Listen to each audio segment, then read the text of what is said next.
And I think that in that regard, with the does the belt make the champion or the champion make the belt? I think when you're doing it right, it's perfectly balanced. It's 50-50. Exactly. What's up, Bengal fans? It's your host, Joey Carney, and I want to thank you for clicking on this video. It was an amazing experience, and I can't wait for you to watch the full episode and enjoy it just as much as I did filming it. Now, if you haven't already, please like and subscribe down below to stay up to date with all the Angles activity right here on YouTube. Now enjoy the show. Let's go, let's go!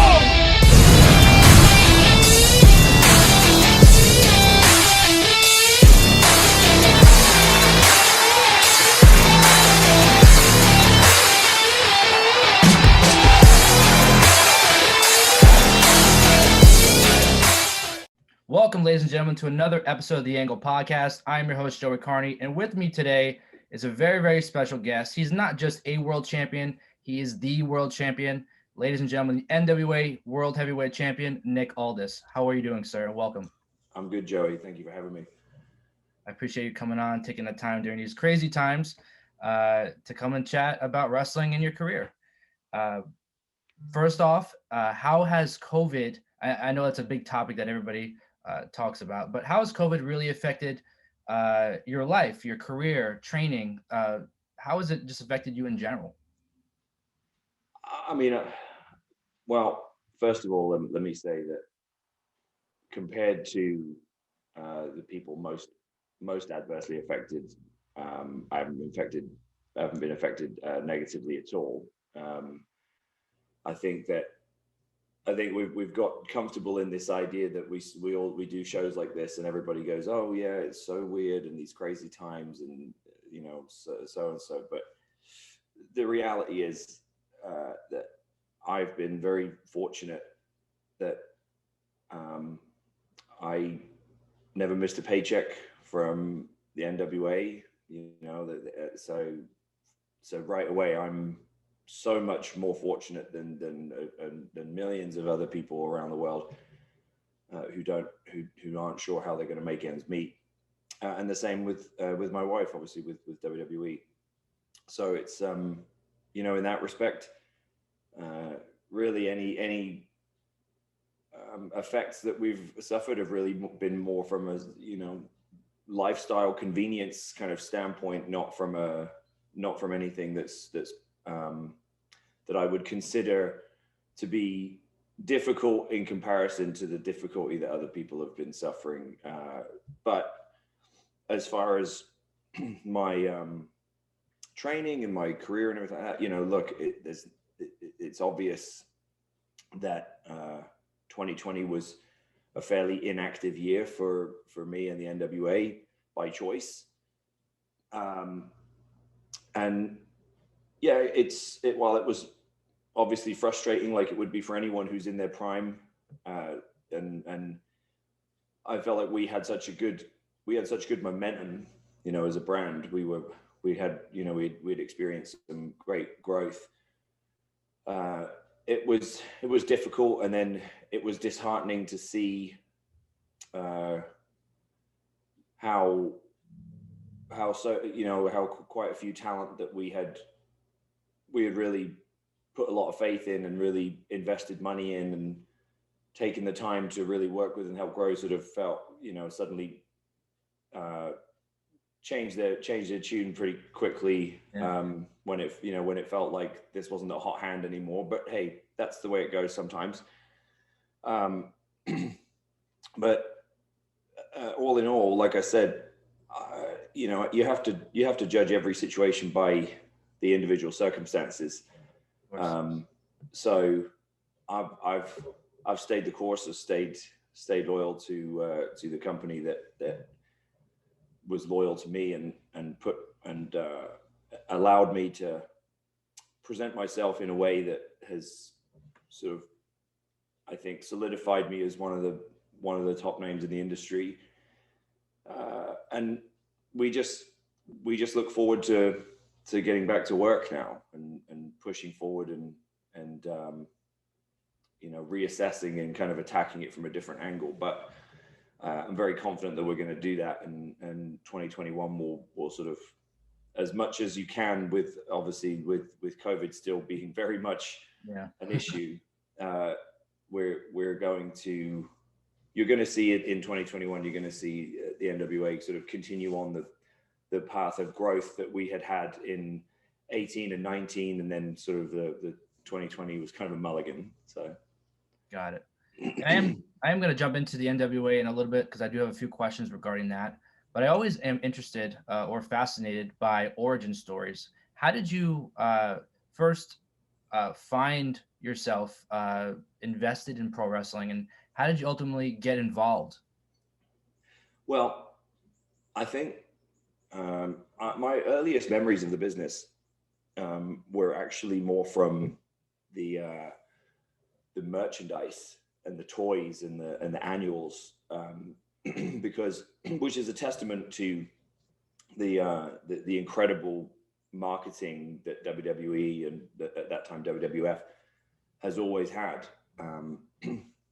Everybody in the world knew who Hulk Hogan was. Everybody knew who The Undertaker was. Everybody knew who Steve Austin was, so on and so on.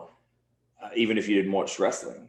Yeah. You know, they were, you know, they had become brands. They were, you know, they were cartoon characters, the WWF, you know, and to this day, you still see it in many ways. People, they don't always say wrestling. Sometimes they say WWE, you know, I mean, as their reference to the entire genre, you know, which obviously is that's the goal of any major capitalist organization, is to become the sort of synonymous brand with, you know, Kleenex or, you know, Coca-Cola or Band-Aid or whatever. But so my earliest memories, you know, in the UK, WWF was just so far and away the strongest brand. I mean, I remember I had heard of WCW, but I didn't really know what it was. I certainly wasn't aware of the sort of history behind it. I certainly wasn't aware of the, you know, of the progression from the NWA and you know, and the historic nature of that. I mean, when I was a kid, I just thought WCW was like a second-rate kind of knockoff, you know, WWE, right? And so as a kid, I didn't really watch it because I didn't have Sky Television as a kid. You know, you had to have satellite to see WWF in England, and so I never really saw it. But I was still, you know, I still got all the annuals and had all the toys. I was a huge Jake the Snake fan, a huge Bret Hart fan, a huge Davey Boy fan. Once I really, you know, then when a few of my friends who did have Sky would start taping it for me and giving me VHS tapes and stuff like that. Bret Hart was my first hero. He was my first guy. And then it moved on to probably, you know, Rock was probably my next real sort of, you know, idol, I suppose, and Triple H to an extent as well. But by the time Triple H was sort of becoming a top guy in the late 90s, early 2000s, I was already starting to look at the industry sort of analytically as a sort of, I think I might want to do this. Of course. So I think that's when I started to become a fan of Hunter, because it was like, even though he was a heel, I could identify, like, man, he's really good, you know, like couldn't put my finger on what it was. Obviously didn't know anything about the industry or anything like that, but I could identify, like, on a subconscious level, this guy's, you know, there's just, this guy's he's the man, like he's the world champion. And then I think, I mean, my fascination with it really began around sort of the mid 90s, but my progression from fan to, okay, I think I want to do this was probably around 2000. Got it. Perfect. Yeah. And you ultimately led a great career into TNA or Impact Wrestling and had much success there as Magnus. What is your fondest memory of that era from your career? I guess the TNA Impact era. Well, I think it's hard to boil it down to one. I mean, I was there for 6 years. I just did an interview recently for a guy who's doing a book about TNA. So it was, we went in extensive detail through all my old, you know, through my whole time there. Yeah. And, you know, I grew up in that company. You know, I mean, I had my early 20s were quite a whirlwind. You know, I started wrestling. I started training to be a wrestler at 17, was full-time wrestler by 18. Yeah. And then was cast in a television show in England by 21. And then off the back of that, immediately jumped to getting signed by TNA, even though I really wasn't ready. You know, it's very, very green. And, you know, so starting on television at 22. So things just moved so quickly. And you know, I'm so grateful that it happened that way, in many respects, because I didn't have any responsibilities, you know, or I could just enjoy it. I could just sort of, you know, really like, so I think back on that time and have some great memories and made some, you know, lifelong friends and made some decent money and obviously enjoyed, you know, recognition and got to wrestle. Like I got to work with so many guys who I had watched on television and, you know, get to share a locker room with them. That was, you know, it was incredible. Certainly, I guess if you had to, you know, obviously there are sort of milestone moments in my time there that I think back to, and I think, okay, that was special. The first time that I wrestled Sting, you know, when he just out of the blue, he just says, "I want to wrestle that kid," you know, and I'm kind of like, me, you know, like, Yeah. And he tells me why, and he sits me down and says, like, you know, you're the kind of guy that you know that we need, and this is what, you know, I want to sort of give you the rub, and you know, you remind me of me, and all these things that are just like mind-boggling for a 22-year-old here. Yeah. And then the tag team with Joe, obviously the tag team with Doug too, the British Invasion, you know, had some great fun learning, but I was very green then. So I think when I think back to some of those times, it was kind of like, I cringe when I watch some of it back because I think, oh God, I was like, I thought it was the man, you know, but I watch it back now and go, oh God, that was horrible. But I was enjoying myself, you know, and I sort of, you know, I had a sort of innocence to me that made it so fun, you know, on a personal level. Yeah. But I think around like 2013 was the last year I really had fun. Like when I started to get I really sort of got a real push, and like, they ran with it, and the people were with it, and they got behind me, and then the match I had with AJ Styles at the Bound for Glory series in St. Louis, that was probably, for me, was like, even winning the world title and even beating Sting, you know, and like getting, you know, Sting saying like, okay, you're going to beat me with this cloverleaf in the middle. Like, that's obviously, you can't put a price on that. Yeah. But as far as like a moment where I thought, wow, I held up my end. I did everything, you know, I performed well. The people were with it. And I felt at that point in time, like, okay, I just hit a new level, was when I wrestled AJ Styles in that Bound for Glory series final match, because it was it's what we call in wrestling a good piece of business. Like, everybody came out of that better. Yeah. And it was a losing effort. And there's something really, you know, again, this is probably the Bret Hart influence in me, but I've always felt like there's something really beautiful in losing the right way. Yeah. And just the crowd in St. Louis are with me. I think a little bit of that was because there was a little bit of respect because of my time at Harley Race's camp. Like, so I think that, because I was a little worried about that match, because I thought, God, how am I going to be a babyface against AJ, you know, who's like so popular and so good. I thought, they're going to boo me out the building, and it's, you know, they're going to give up on this push, and that's going to be the end of it. Yeah. And then when I got out there, it was, you know, it was probably 60-40, you know, in AJ's favor, but it wasn't like, it was enough where people could realize, okay, they like this guy, like, they're behind him. They want, like, they're ready for this, you know. That's what I got this sort of, there was this kind of unspoken kind of communication from the audience where we're like, we're ready for you now to like, you've earned it, like, you've earned your spot. You know, I'd wrestled every position on the card. I'd been in silly comedy stuff all the way up to sort of, you know, main events. I'd been in I'd been opening match, had been mid card, main event, had been, explosions, everything, right? And I'd wrestled everybody, and I think that there was this kind of collective feeling with everyone, and they knew, I think, that I'd been given the runaround because it had like a revolving door of management too. There was every year there was a new boss. It was always changing. Yeah. Right, and I think that over time they started going, no, listen to us, like we're ready for this guy, like we're ready for him to, he's worked hard and he's earned it and he deserves it. Of course. And I felt that. So that was and by the end of that year, even though I don't, obviously was not thrilled with the way that the sort of the world title run panned out, it was like I knew by the end of that year, I was like, I've earned this. I'm not taking a back seat anymore.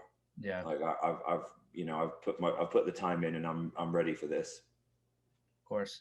And I mean, I've been a fan of TNA and Impact for a long, long time, and I think your time there was like a peak level for them because of the roster that was there. Right. I mean, Joe, Sting, Angle, Styles. I mean, everybody who was there.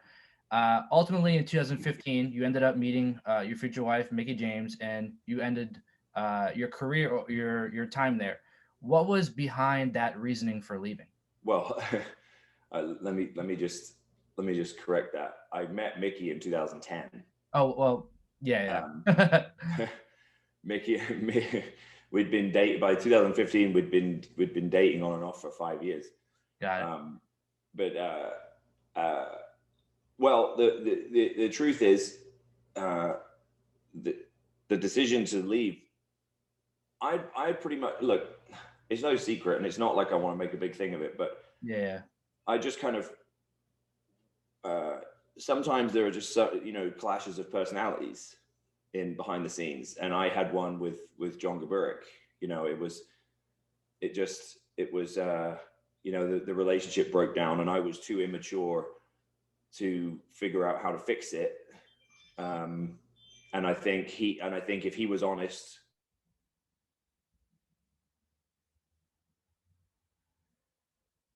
I don't know if anyone's, he could have tried a little harder to remedy it also. Yeah.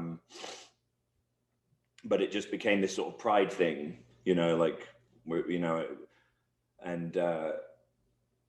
so even, I mean, it's not often that a guy who's the world champion is already saying to his friends, like, when my contract's up, I'm out of here. Like, I'm not staying. I'm not entertaining another one. But that's what happened, because I just, the feeling was so negative at that point. It was so, it had become so toxic, and I just, and look, like I said, I'm not going to take 100% of the blame, but I'm also not absolving myself of it either. I was young and immature and lashed out, but just that happens sometimes. You have a breakdown of relationships, and you kind of realize, okay, there's nothing else to explore here. And also, I was pretty confident, just because I've seen how a lot of other guys had been leaving, and it was just financial. They just couldn't afford to keep paying them what they've been paying them. Now, you can look at the economics and stuff and maybe make the point, like, well, some of these guys might have been overpaid, or they shouldn't have signed these guys to such high contracts. Maybe that's the case. Maybe it's not. But it's a very difficult thing to accept in the wrestling business, to think, okay, I'm going to take less money. Yeah. It's like when you're on the climb anyway. It'd be one thing if you've sort of had your peak and now you're kind of in the twilight of your career, and someone slings you a decent guarantee to kind of be around and do this and that. Like, that's different. But at the time I was 28, and I'm kind of faced with this knowledge that there's no way that they're going to not only increase what they were paying me from my last contract, but even match it, because they lost the Spike deal. So it's like, without Spike, there wasn't the money to sign guys to these kind of deals. So it was like, the decision was, so it was kind of a double header. I'm not that prideful. Like, if the things had been different and they'd turned around and said, okay, we're going to double your money, like to stay or whatever, I would have stayed, right? I got, especially at that point because I had a baby on the way, but Yeah. but I knew that wasn't going to happen. So it was easy. And I felt like I had done everything. To be honest, I was very close to leaving in 2013 when I was right in the middle of my push because my contract came up. And I was, I had some discussions with WWE, but it like every, my experience with them anyway is that you never really fully know. You're always there's always a little bit of, and there's so many different people there that it's hard to know what's true and what's not. But I was very close then, but one of the reasons I stayed, one, because we'd negotiated a pretty decent contract with some pretty nice terms, but also because at that point I felt like I was on course to be the world champion. Yeah. And from a sort of, it was more like it wasn't like I wasn't a mark of like, oh, I want to be the world champion. It was more from a sort of professional kind of accomplishment standpoint of like, I've been, I've gone through all of this, like on the show, not on the show, on the show, not on the show, constantly having to sort of reestablish myself and prove myself to another new head of creative and, yada, yada. And I was kind of like, I wanted to see it through, that's just my mentality. I wanted to sort of see something through. And there was a part of me that thought, if I stay, I think I'm going to go all the way and win the world title. And it wasn't the number one factor in me staying, but it was certainly up there. So it was like, once I had done that, that was another contributing factor to my decision to move on in 2015 was like, I've done everything I can do now. What do I do? Just win the world title again? And, and also because a lot of the people that I really wanted to work with had left. Like I'd got to work with some of them, maybe not to the degree that I would have liked. I would have loved to do a real program with AJ rather than just sort of one match here and there, one match there. But again, like by the time I got to that point, a lot of the guys that I was really excited to work with had moved on. So it was kind of like, it was another factor for it. But it was just, it's never one thing. People like to sort of condense, especially the further back in history it goes. People like to condense stuff into one thing, like, oh, this happened because of that. It's never one thing. It's a number of things. Like I take full responsibility for, a great number of those issues. Like like I said, I was young and immature and, spoke my mind too much, but it's like, it's just, it was just time. Yeah. All right. I totally get it. And from there you entered the independent circuit, ultimately winning the NWA world title. Where did the phrase, the real world's champion stem from? How was that phrase created? Well, it's not, I didn't come up with it, Yeah. Flair was saying it when he came to WWF in '92. And I think that's where it came from as a almost like, to start with, it was a little bit of a joke.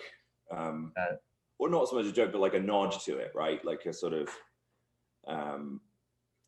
but truthfully, because it's the lineal heavyweight championship of the world, right?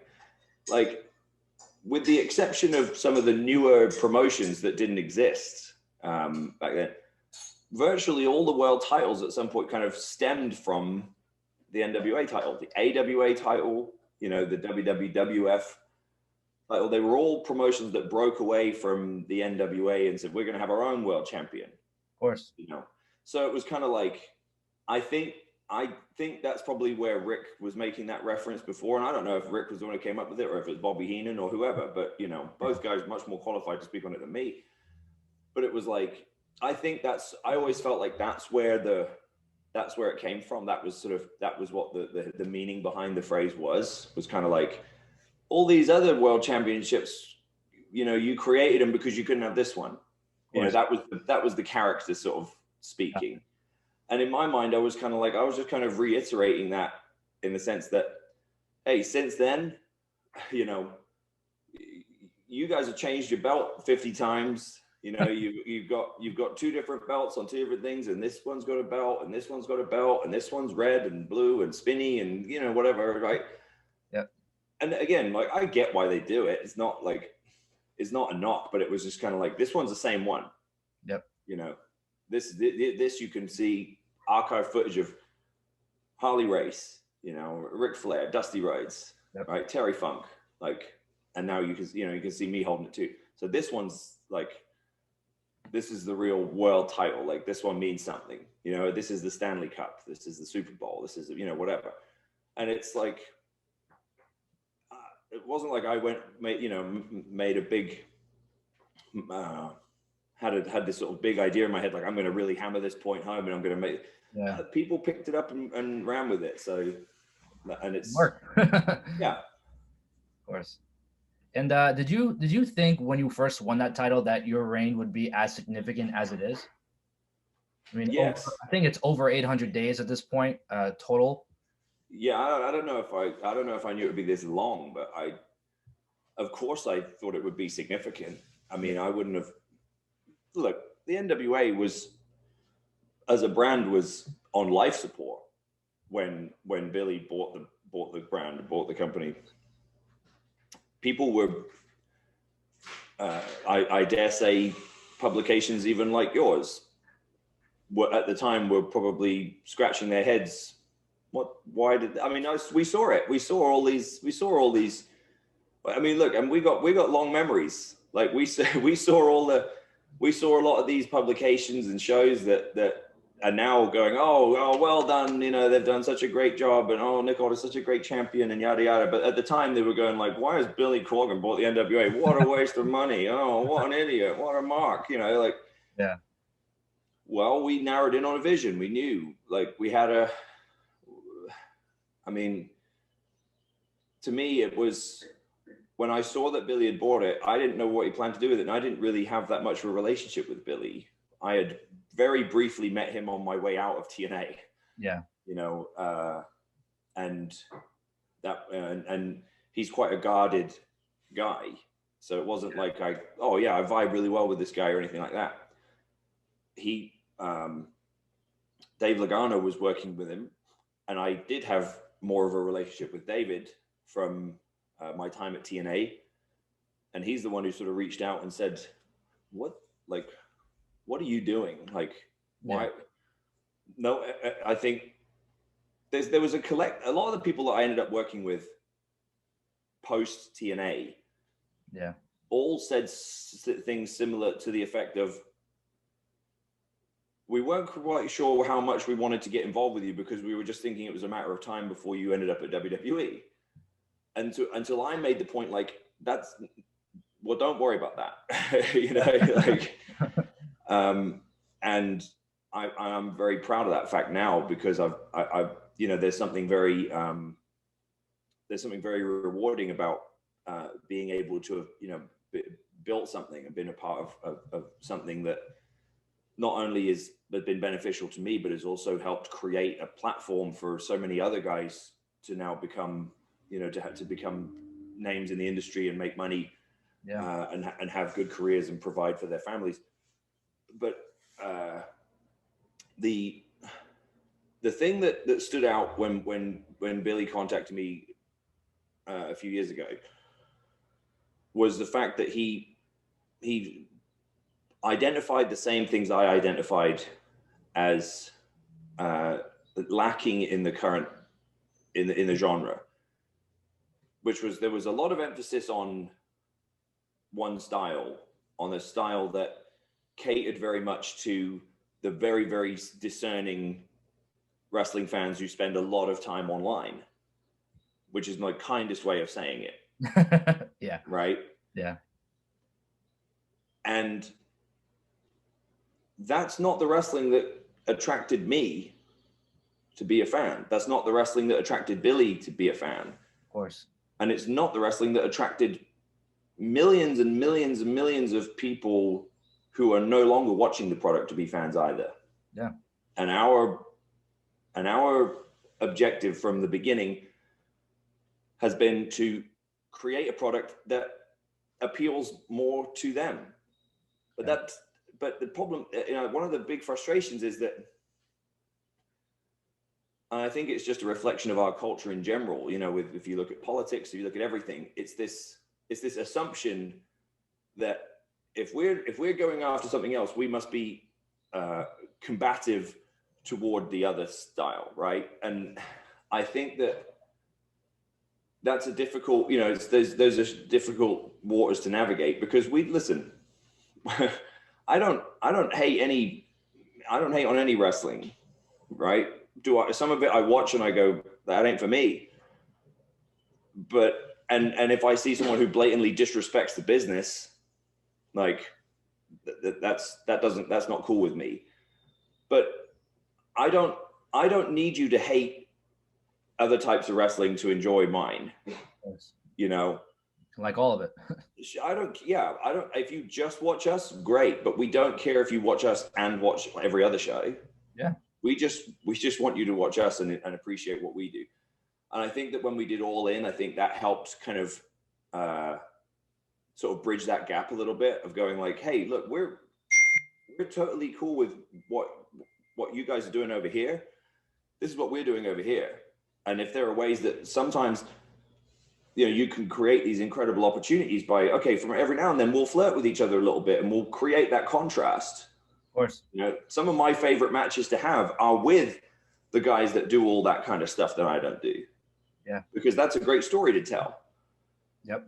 I don't like, I'm just, I'm not in the territorial sort of mindset of wrestling in the sense of like, this is my wrestling, F that type of wrestling. Oh, you don't like this? Oh, well, you must be you're a WWE fanboy. All this. It's bizarre. Yeah. I'm just like, do you like my shit? Cool, thanks. Yeah. Like, buy the pay-per-view. Yeah. Yeah. When NWA first, I guess, resurrected, I wasn't sure necessarily what we were going to get, because we're seeing all these other companies kind of similar styles. And once I saw that it was more of a classic, hard-hitting style, I knew there was something missing from the wrestling industry, but I didn't know that that's what it was. Right. It was something like, I know we're missing something here, but what is it? And then NWA comes in, captivates literally everyone, even fans who didn't even know that, or didn't even have a lesson of the history that it had before. Right. Now we're watching this. I don't know. It became, I tell people all the time, it was the most underrated show on Tuesday was the most underrated day of the week for wrestling, because NWA Powerrr was on, and you never knew what you were going to get or who you were going to get. And look, it's let's not speak in past tense. Powerrr will resume. And even before we started doing Powerrr, one of the things that was really gratifying to me was, I was booked all over the world defending the title, and there were kids would come up to me and be like, 10 pounds of gold, these were obviously, look, I'm too young to really remember the NWA. I was born in 86. It was, obviously I'm a student of the game. So now I go back and now I'm, now I love all that stuff. But it wasn't like at the time, it wasn't like at the time by the time I was a fan of wrestling, what's the NWA? What's that? Yeah. But to see like little kids come up and be like, that's my favorite element of what we've been doing is and I'm sure that this is probably the case for families in the Northeast with the WWF, and going back to sort of Bruno or Pedro Morales and and Buddy Rogers and guys like that. But the thing that I've never seen or experienced before in anything apart from when I've been with the NWA is seeing how much it means to multi generations of a family. Yeah. Like I've met fathers and sons and grandfathers and grandsons who have driven, 8 hours, or have flown across the country, or, gone to these incredible lengths because the older generation, it was so important to them that they said, I wanted my son to see an NWA title match. Yeah. And then I've had grown men, with tears in their eyes in places like in the Mid-Atlantic area, like the Carolinas, especially, and around, like, for everywhere from sort of Georgia up to sort of Virginia, Maryland. Yeah. Who are just they tell me things like, my father died, and he was such a huge NWA fan, and before he died, he was so happy to see that the NWA was being represented again. And so, I mean, that's a weight. But it's like, every single one of those people that we get, like, trust me, Billy and myself and Pat and everyone else involved, we take that in, and we appreciate it, and we want to keep building on that. Every single one of those is a brick, and in this house we're trying to build, because, like, we understand the power of that, and we're trying to honor that and deliver it in a new and modern way. Of course. And we've seen, I mean, you, for one, representing the NWA with the world title at All In, House of Hardcore, seeing some Ring of Honor talent in NWA, seeing today even NWA talent like Thunder Rosa going into AEW, really stemming what we're seeing in other companies with this, I guess, crossover type thing, representing.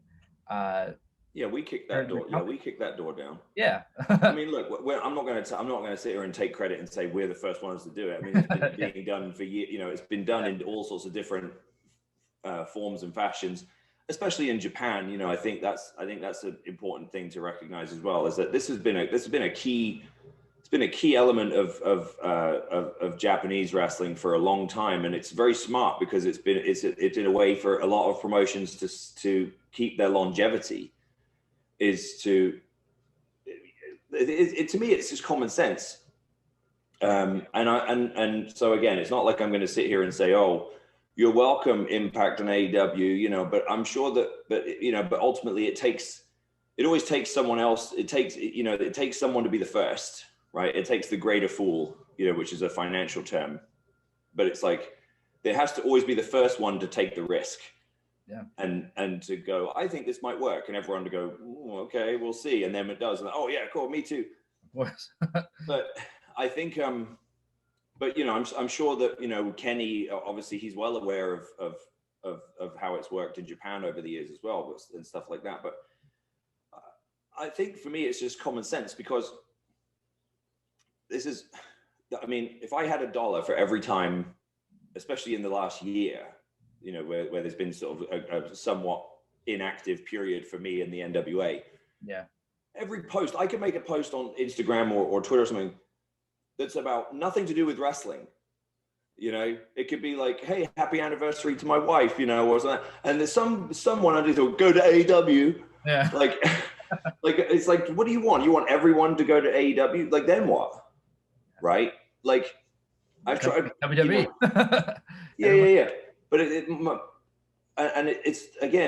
this thing where you have to tread so carefully, because someone will clickbait it and say, oh, like, even when I mentioned before that I had been offered to go to AEW, and I politely did, it wasn't like I told them, F you, I don't want to go there. No, I was just like, at the time I made the decision, like, I don't think it's the right thing to do right now, because you've got all these top guys, of course, and you have to, meaning Tony, you have to present them first, like, you've got Jericho and Cody and Kenny and, and all the way down the line. You've got all these guys. You don't need me. Yeah. Right. And my ego is not that big that I'm like, yeah, the NWA needed me. Yeah. And I preferred it. You know, that's the truth. Like, again, not saying I don't like them. It's it's like everything is like saying you like one thing doesn't mean you hate the other thing. But it's like you can't have a company full of top guys, because ultimately what happens is that some of them have to work on them in the middle of the card. Yeah, right? Some of them have to open. If you've got a roster full of main eventers, someone's going to be unhappy, and then fans are going to be unhappy, and then the rumors start flowing, and and then they start getting accused of you're burying so and so. Look at, and I don't envy WWE for this position, because obviously, like, they're the market leader, incredible amount of money, generating incredible amounts of revenue, so they have the money to go out there and go, okay, Bobby Roode, Cesaro, like, this guy, that guy, any number of those guys I just mentioned could work on top. Yeah. With the right booking. But you got Roman. Yeah. You got whoever, right? And so what happens? People start going, oh, they're wasting Cesaro. He's so underutilized. He's so underrated. He's like, hey, look, he's getting paid, man. Yeah. But there's only one spot available at the top. Exactly. And the way I looked at it was, it's not about being a big fish in a small pond.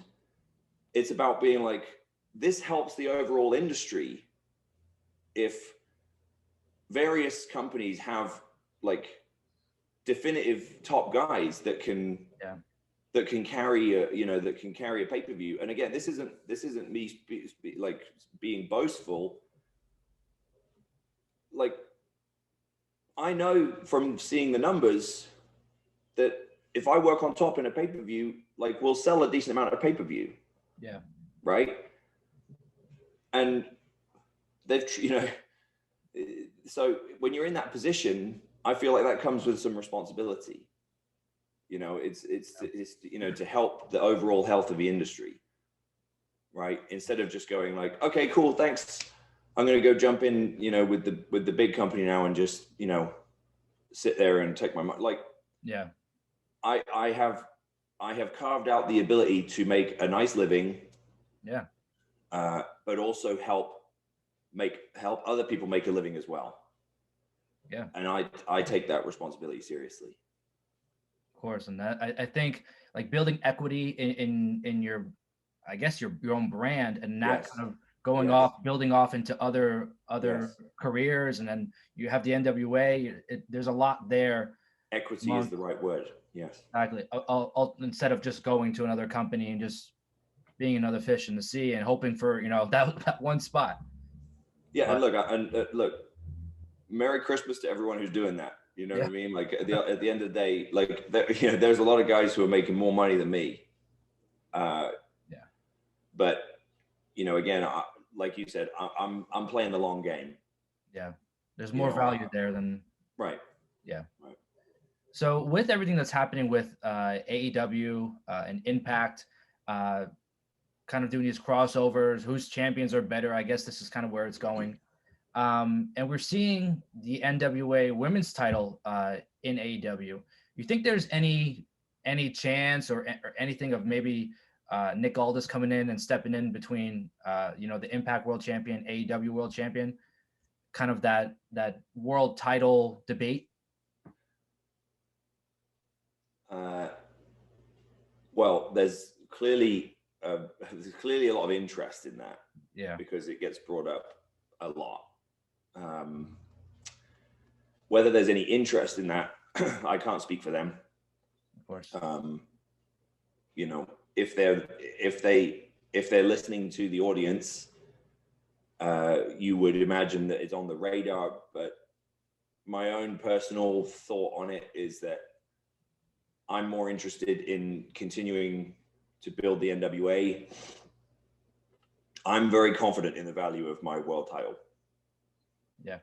I don't need to put it up against various other belts to try to argue its validity. Yeah. I have Dory Funk Jr., Harley Race, Jack Briscoe, Ric Flair, Terry Funk, you know, Dusty Rhodes can make that argument for me. Of course. You know, a history that dates back to 1905. You can't buy that. You can't fabricate it.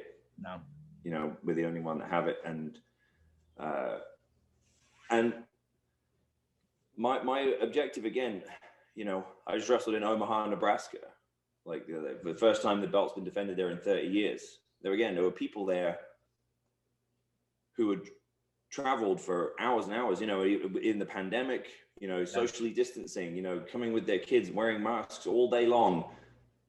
You know, I sequestered in my room all day. You know, I agreed to do the show, but I said, okay, I'm going to sequester in my room all day until like 6 p.m. And then I'm going to come to the show. I'm going to come to the dressing room. I'm going to dress. I only want contact with, you know, my referee and, you know, my opponent, obviously, when I get in the ring. And I socially distance, you know, I met at a social distance a couple of families for that reason, just because like these guys had, you know, I'd found out that there was a guy who was a, you know, stage 4 cancer survivor. Wow. Who was just desperate for his, you know, to come and see the NWA title in person. That's something. You know, so I made a point to make sure, again, obviously socially distancing, but like I made sure he got a chance to hold the belt, you know, and just see, like, I can't even describe the look on this guy's face. Yeah, I can imagine. You know, and it's like, I don't need it. I don't need wrestling Twitter to validate the value of the real world's championship. That's my validation. I think that's also what sets you apart from other, I guess, superstars, because they look for this for Twitter and social media to kind of to build themselves up, where you don't need it. Honestly, I mean, your work speaks for itself, and you know. Well, I appreciate that. And look, I think social media is a very valuable tool, but I think that I think people become, if you're not careful and you start to become governed by it, then you can lose your value very quickly. Yeah. You know, I think it's a useful tool. I think if more wrestlers saw it as, hey, it's an interesting way for me to interact with my fans and to promote my brand. It shouldn't be a place to air dirty laundry. And again, I'm not, and look, I've been guilty of it as well, and I've regretted it. But it's like, because it's there, it's so instant, it's right there. You don't have to do anything. You don't have to, you know, you don't have to make any arrangements. You can just, you know, type away and hit send, and it's like, over time though, that's not going to get you where you need to be. Yeah. Like those genuine human moments, like I just described, you know, get you where you need to be, and work, putting in the work, you know, the end result will be worth so much more, and we'll get way more attention on Twitter and all those other things anyway. In the end, get more praise for it. Sure, people, you know, I remember everyone was blown away by the response to NWA Powerrr, and I think a big part of that was because while we had obviously used social media to build some anticipation in it and to market our brand, we weren't the buzz. We weren't like the focal point on wrestling Twitter, you know. Yeah. That was all AEW. So then this thing comes along and everybody goes, whoa, holy shit, did you see this? You know, look at like Undertaker, you know, he's only just gone on social media in the last year or year and a half. Yeah. And it's like, you know, Jennifer Aniston finally joined Instagram, posted one picture with the Friends cast doing a reunion, and set records for like the most Instagram followers in a day. You know, so it's kind of like, you know, you get all these people that try to that live on social media, and then they try to portray this idea that you have to be on social media all the time. You've got to market yourself. You've got to push in it. And that's not, I don't know if I agree with that wholeheartedly. I think, you know, quality in the end speaks for itself, and that's certainly the approach that we have with the NWA. Of course. And throughout your career, you've talked about how you've faced so many people, legends like Sting and Angle, Samoa Joe. If you were able to book your dream match, who would it be? Would it be for the NWA World Title? Would it be just a standard match? What is your ultimate dream match? Well,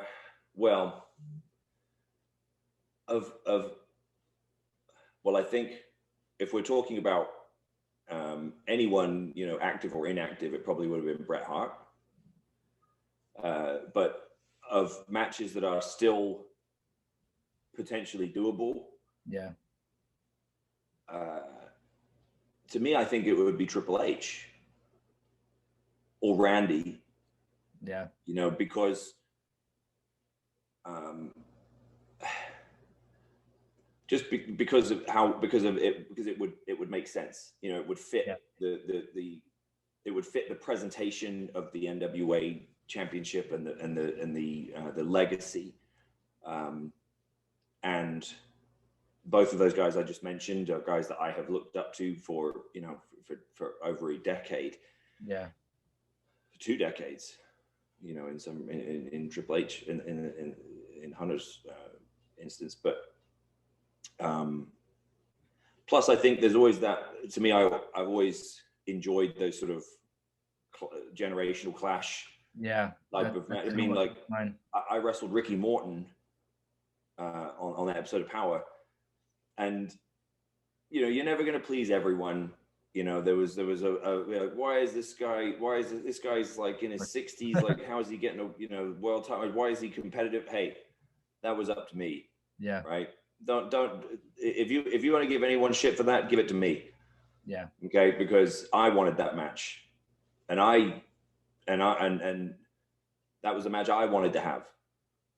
It was like an actor who says, okay, I do one movie for them and one for me. Yeah.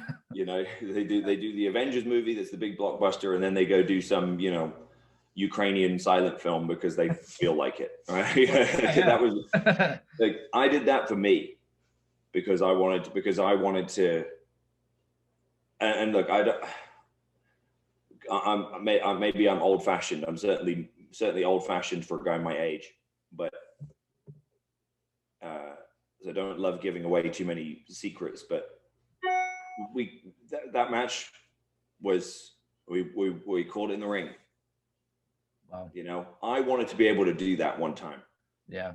Not many people can say that they did that either. I mean, right. I wanted to be able to, and I wanted the professional respect of Ricky Morton. I wanted the credibility, rub, because I wanted to be able, not that I'm going around to old timers and going, hey, me and Ricky Morton just went and called it in the ring, brother. But I wanted to be able to know that I had done it. Of course. And that people loved it. And again, while there was some, there was a bit of pushback on it, the people that responded to it really responded to it with so much passion that, again, those are the investments that you make in the long-term, success and value of your brand. Of course. Like I dare say that off the back of that match, I might have gained 100 new, like, real ardent supporters. Yeah. Not just, obviously, hundreds of thousands of people saw the match, but out of that, if a couple hundred people went, that's my guy from now on. Yeah. Maybe who were sort of old school fans, old timers and stuff, then hey, that's money in the bank for me. Of course. And I think like a fan such as myself, who is more of a fan of your style, of the classic style, but just becoming accustomed to what we see today, and then having that brought back, now appreciating it more. Now, obviously now that I'm older, but appreciating it more, I think there's a whole other generation, I guess a new generation of wrestling fans who are kind of doing the same thing. And yourself, NWA, really bringing that back, making a statement, really, I think is just one of the best things that are going today. Well, I think of myself as a storyteller. Like, I don't, I don't know what else you would describe my style as, you know, like, Yeah. But I guess what I would call it is a storyteller style. But again, that's I would. It's not like I set out. I'm gonna wrestle storyteller style. Yeah. You know, like that's what I've never. But now I think back to it and I think, who did I really model myself after? You know, when my work in the ring, I have elements of Bret Hart, I have elements of Flair, I have elements of Harley, I have elements of Triple H, you know, elements of Scott Hall. I mean, all kinds of different, but everyone gets, that's how most of the guys do it. They take little bits from, but when I think back to all those people, they were all storytellers. They didn't wrestle the same match, like regardless of who they were in there with, you know. That's the beauty to me. If you're the type of fan that's like, oh, why is Ricky Morton, you know, why are we seeing like an old man wrestler? You're not getting the purpose of this. It's a story. They're telling a story. Yeah. Like, do you really want to see me wrestle like another guy just like me every week? Yeah. Like, because I hate to break it to you, but giving away those type of matches on TV all the time for free has led to the lowest television ratings across the board for the whole industry. Yep. Because nothing special. Yeah. You know, if I can wrestle Ricky Morton now, I don't, you know, without the, I would never write anything off as a potential pay-per-view.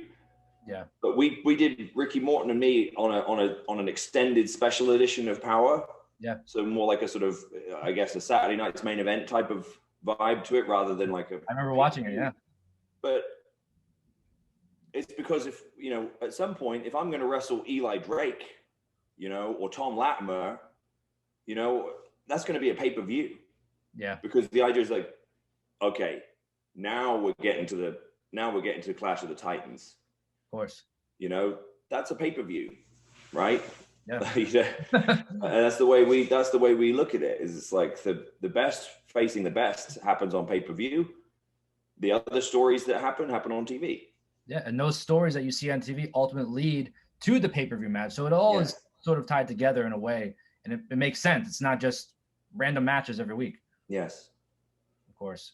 Is there anyone on any roster or free agent right now that you would want to see in NWA? CM Punk. Kurt Angle. Yeah. You know, if you're asking me, yeah. I mean, look, no, I mean, there's a number of guys. The beauty of our business is that there's always someone new on the horizon. Of course.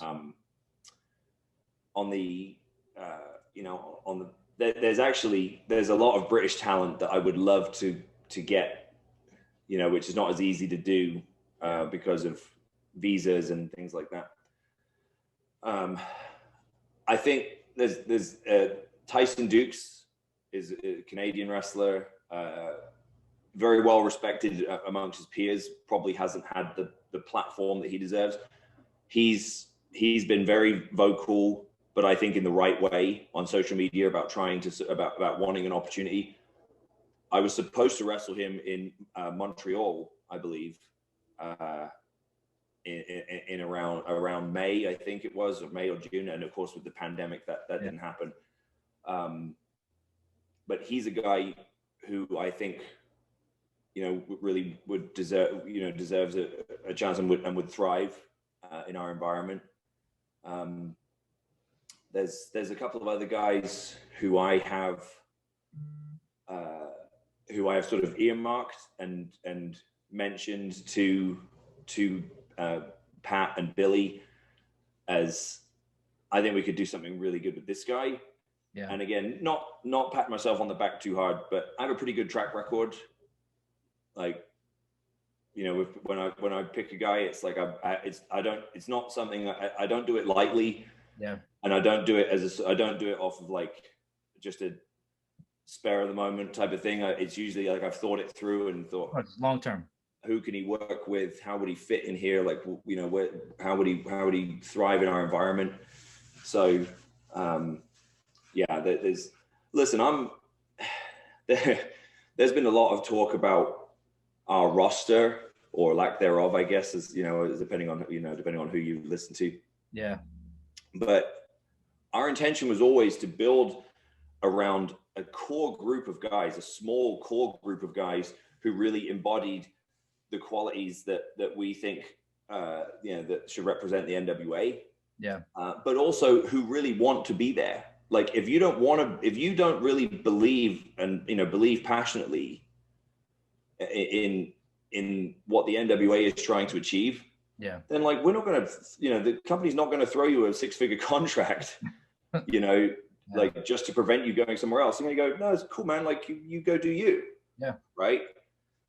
But when I look at like Trevor Murdoch, and Pope, right, and Tom Latimer and Camille, and like I get excited. Yeah. Because we start Tim Storm, man. Yeah. Building around these like core characters that all represent different walks of life and have different qualities, but they've all got one thing: they're all credible, believable. They can all talk. And when you walk into a room, you go, "Who's that? This guy's somebody." Yeah, that's the criteria that you need to be a sort of a full-time player. But our intention has always been to have a core group of sort of, I guess, for lack of a better term, principal cast members. Yeah. And then have rotating guest stars. Yeah. It's just, again, the internet wrestling culture loves to create this drama out of nothing. Like, oh, so-and-so's left. Oh, they've been released, or they've signed. Some of these guys, a lot of the talent that we were using were on like short-term deals for that reason, because we were like, we don't want to lock you up for 2-3 years. Of course. Like we're giving you an opportunity, and here you go. And now use it and help, make it mean something. And that we don't look at it as like, oh, AEW stole a bunch of our talent, or this company or that company. Like we see it as a great credibility, because they go, look, some of these guys have been available for a long time. Yeah. And they do one season of our show, and suddenly it's like, boom, boom, boom. They get, so that's a testament to our quality, and to the attention we're getting, and to the credibility that brings someone who comes to work with us. So, yeah, I mean, like I say, the picture painted is much more dramatic than the reality.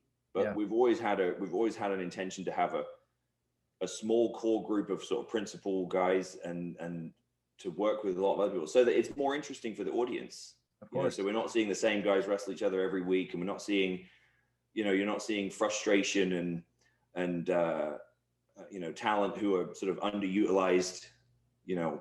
If you're going to be here, you've got to really contribute. Yeah.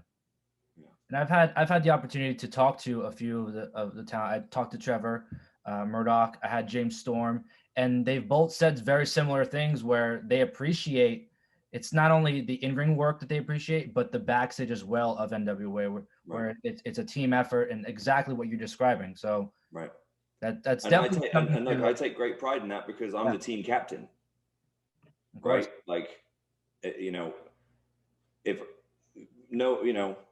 with the exception of maybe one, like no one who came to work for us ever really needed a kick up the ass and needed to be told, like, hey, this is the way things are done here at the NWA. Yeah. But if that does need to happen, I'll be the guy to do it, because it's my blood, sweat, and tears that have put the bricks, the bricks in the foundation here. Yeah. And everyone else, Eddie Kingston's and James Storm's, guys who have been around, they all understood that. Some of these guys have been in the business longer than I have, but they took the time to tell me that they appreciated, the sacrifices that I had made to help create this other place for the boys to make a check, and again, I take that seriously. I worked without a contract for the NWA for 6 months. The first 6 months I was working, I didn't take a check from Billy Cogan for 6 months. Wow. The money I made was from the independents and from merchandise. Yeah. And that wasn't Billy's choice. It was my choice. A couple of times he would, Dave Lagana and I would, traipsing all over the world, getting content. And Billy would reach out to me and be like, "Are you ready to sign a contract yet? Do you want, just let me know when if you want to." And I said, no, it's fine. Yeah. Like, because you're investing, you're spending all this money on, for Dave to be able to come and shoot all this stuff and edit this stuff and, Of course, put all this stuff out. I'm making my money from the bookings and, so again, like that's why I take a degree of ownership in where we are as an organization, because I made my investment in time and bumps and, sacrifices on the road, like being away from my wife and son and wrestling in some not so glamorous places purely for the, to be able to sort of keep building up the reputation. And, again, that's why it's not something it's not something I felt like I wanted to walk away from at any point, because it's like, this is where I've sort of planted my flag in the ground. of course. And I think it shows too, like we were talking about social media and more of the negative side, but the positive side to it also is the real fans who do know, or the superstars from NWA who are on Twitter, they present this where it's the fans or the real fans really pay attention to the backstage area really being exactly what you described it as, where they appreciate it more knowing what's going on. It's not where superstars are being shunned, or there's just like backstage heat or whatever you want to call it. There's real legitimacy to the NWA all around. It's not just an in-ring work. It's the whole package, the backstage, like you said, being the captain, really being a different quality of work than what we see today. Yeah, the energy at NWA Powerrr backstage was, so different to anything else I'd ever experienced. And that's not to say that anywhere else was bad necessarily. Yeah. It was just a different vibe, because it was this feeling of like, this is, wow, we've made this out of, virtually nothing. Yeah. And I think everyone who came went, this is like a totally different. I mean, I know Jim Cornette doesn't work with us anymore, and that's a shame. I love Jim Cornette, but I always think back to the first set of TV tapings and Jim Cornette walking in, and his face, I mean, it was like a kid on Christmas Day. Yeah. He was just like, holy shit, like, look at this, like, Yep. everyone just has that energy. And you've got everyone from, young kids in their 20s who this is their first chance to do anything of any sort of meaning. And then you've got like the Rock and Roll Express walking around. Everyone's like equally pumped. Yep. Everyone's going like, come on, man. Yeah, let's get it. Like, let's do it, and you can't put a price on that. And as a fan too, you can feel that through the TV, hearing Cornette's energy, at the commentary booth, really just, something different than what we're like, just a different, like you said, different energy all around. Here's a perfect example too.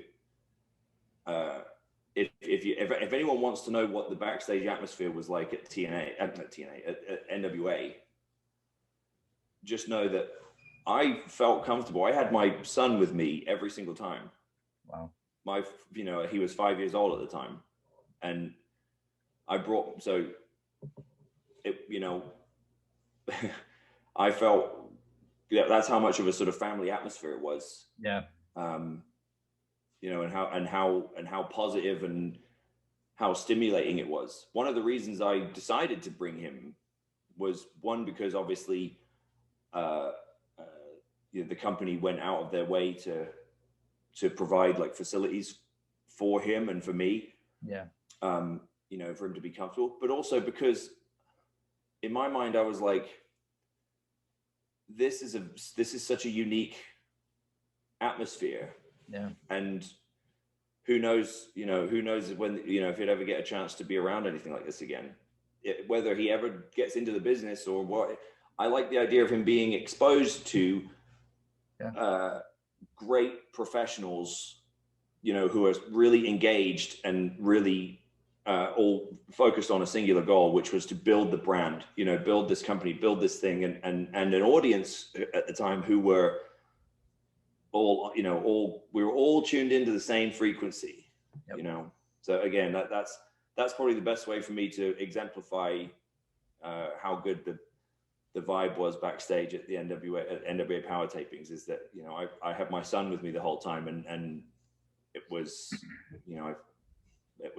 it wasn't like I had to bring him. I wanted to bring him. Of course. Wow. And with all this talk about NWA, I know there's rumors always swirling around when it's coming back, if it's coming back. Is there anything you can give us as to when? We know it's coming back at some point because it's just so popular. What can you give us regarding as to when NWA will return? I tend to try to avoid sort of vague promises, because I've seen too many times where people go down that road and then it's ultimately it never meets the expectation. So instead of saying, oh, I think you'll see NWA Powerrr return at this point, I think you will see an announcement as to the future, the return of the NWA content within the next month or two. Awesome. So I hopefully that. Yeah. Obviously I'm more deeply involved than most, but I'm not an owner, I'm not an executive of the company. But I'm confident that by the spring, we will, you will know where and when you can see the NWA again, and I'm very ready, and so are the NWA wrestlers. We're more than ready to come back and deliver. I know the fans are ready for it too. You guys probably more, but the fans are ready for it to come back. I like to end my interviews kind of with the same question, and that is, when your time comes to hang up your boots, what would you like your legacy to be? If you can kind of sum that up. I think I'd like to be remembered as a quality professional, and as someone who elevated everybody that I stepped in the ring with. That's been the focus of my work for the last 2 or 3 years. Has been, I wouldn't have been able to be the world champion for as long as I have if it wasn't for the fact that every time someone steps in the ring with me, they come out of it better than when they came in. Yeah. And that to me is the true role of the champion. That's what Ric Flair did. That's what Harley did. That's what Brett did. That's what Hunter did. Yeah.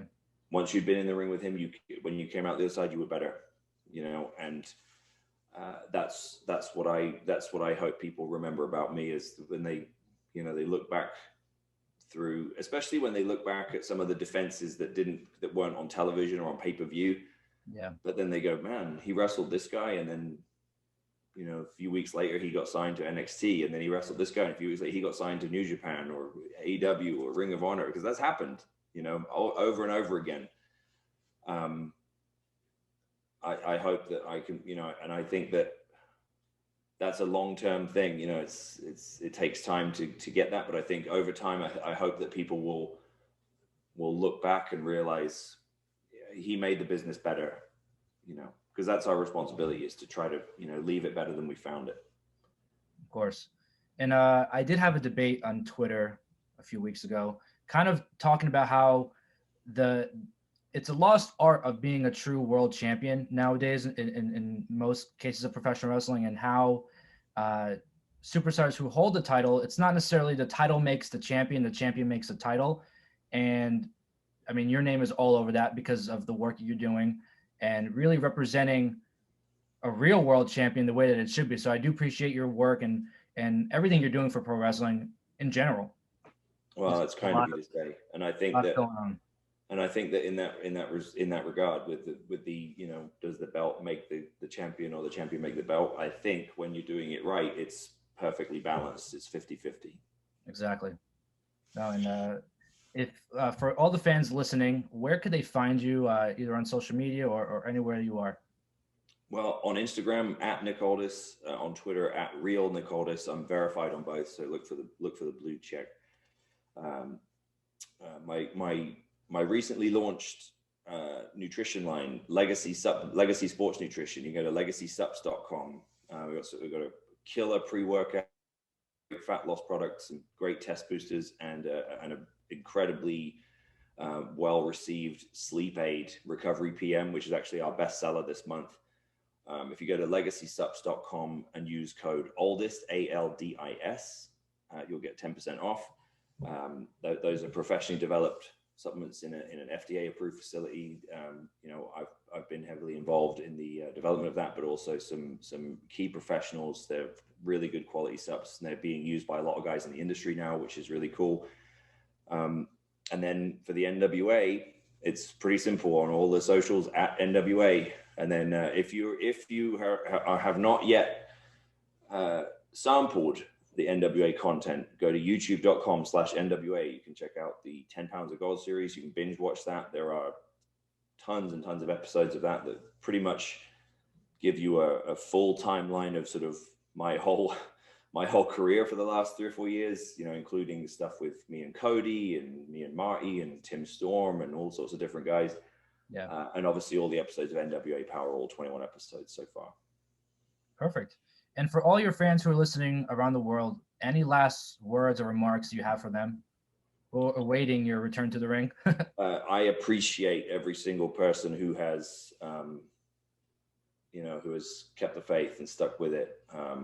The response I got the other night in Omaha was very humbling, because it's easy, even with, I've been in the business now, 17 years. It's easy to get swept up in that paranoia of like, oh, if I'm not doing enough, or, I lose all my momentum and, lose relevance. But those fans let me know that wasn't the case. And the response, the fans that stay in touch with me on social media and on the NWA socials, I see you, I hear you, and we can't wait to start delivering for you once again.